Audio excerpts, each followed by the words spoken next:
Hi everybody, Huckrex here, just doing an update. Finished off a bunch of miniatures for the Mini Warmutt's painting challenge that he had.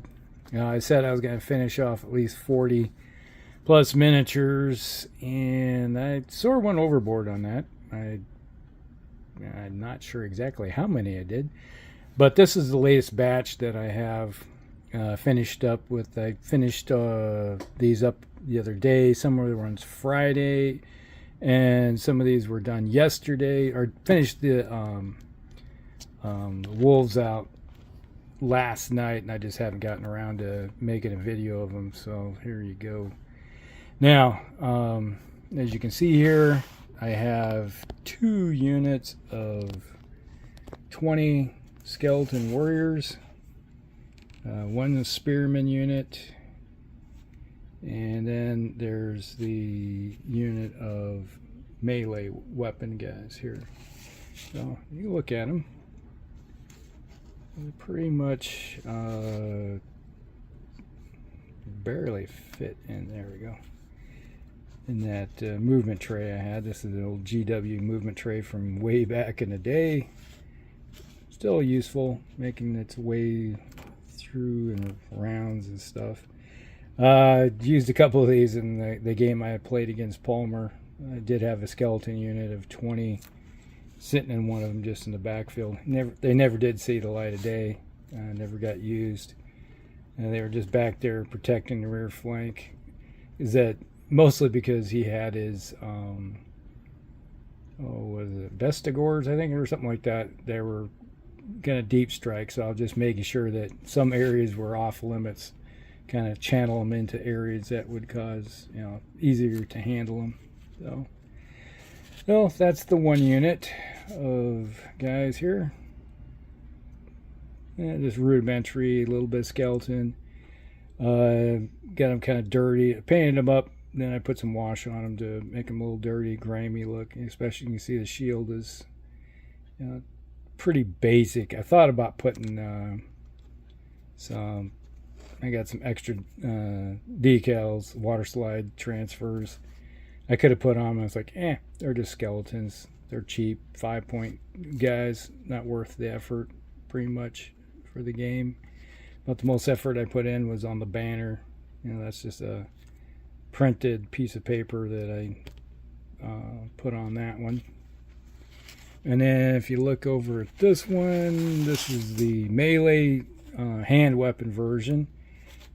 And it's basically the same thing, except that one's a little more. I put paint on this one. I painted because it printed off kind of crappy, so I just took some paint and painted it up, give it some effects to it. But it's same thing again. Guys running around with swords and maces and the assortment of goodies, and with your basic shield. And to differentiate them, I just have a red green shields, and the other ones are blue green shields, just striped dividers on them, and go that route. Not much to be said about them.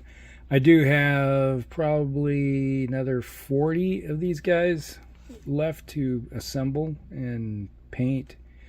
Since they're so cheap, dog standard infantry, that's one of the things I'll probably go do, is eventually add them to my units, so I could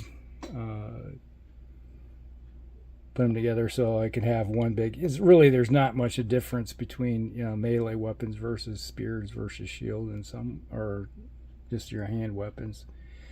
So could mix and match, put another third unit or different colors. It could be green, purple, or something like that for shields, and then you just mix and match them together in big giant blocks.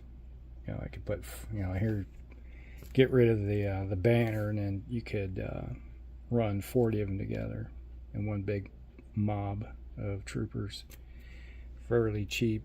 They just tarp it units out.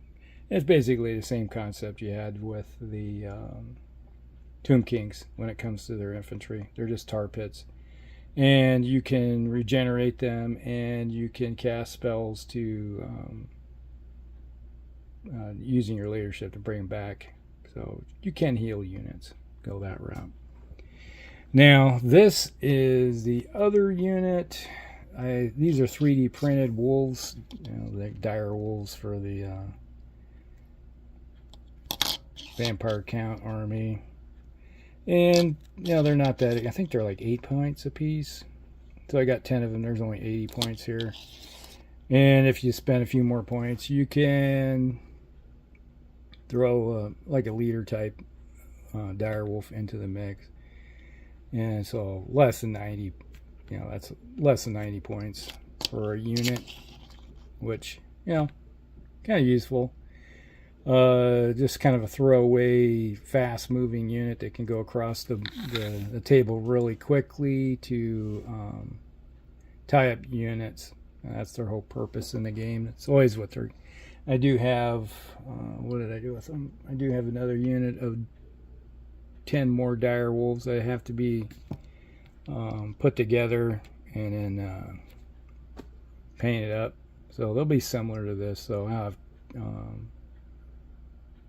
20 dire wolves ready. Could make one big unit or 2 units of 10, cause problems.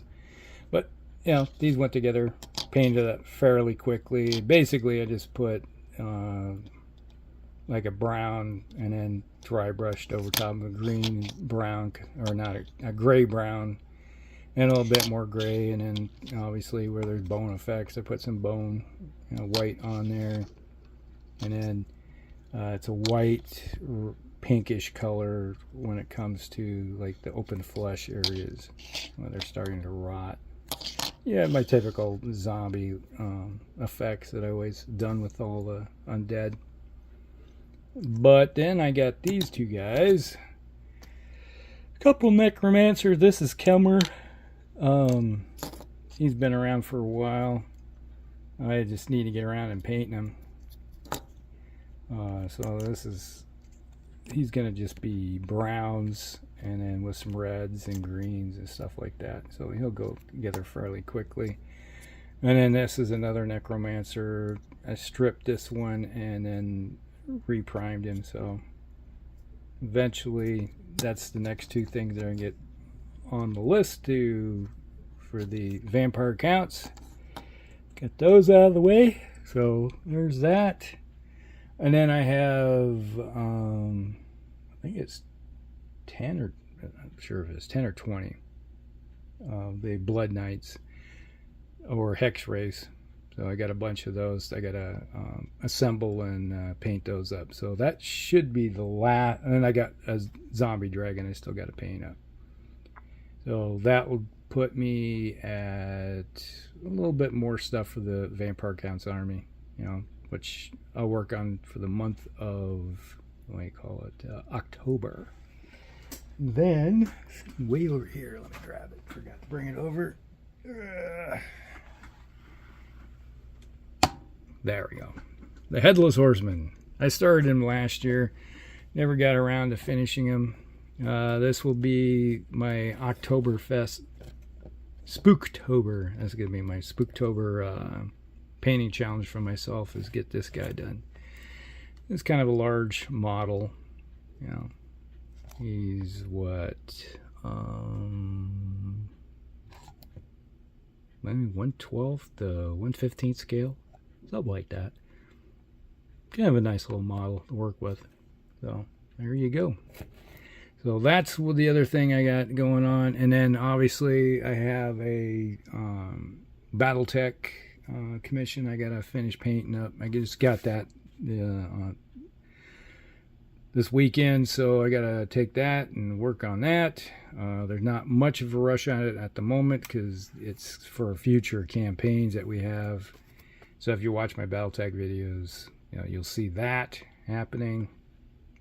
So as soon as that campaign's over, then the miniatures I'm working on will be used possibly for that one. So got a little bit of Battletech stuff to do. So I'm working on getting those. I'm going to get those all primed up too, so they're all ready to rock and roll. So that's what's on the table in the future. So hope you guys like it. Like and subscribe, share with your friends, and we'll see you next one. Greg's out.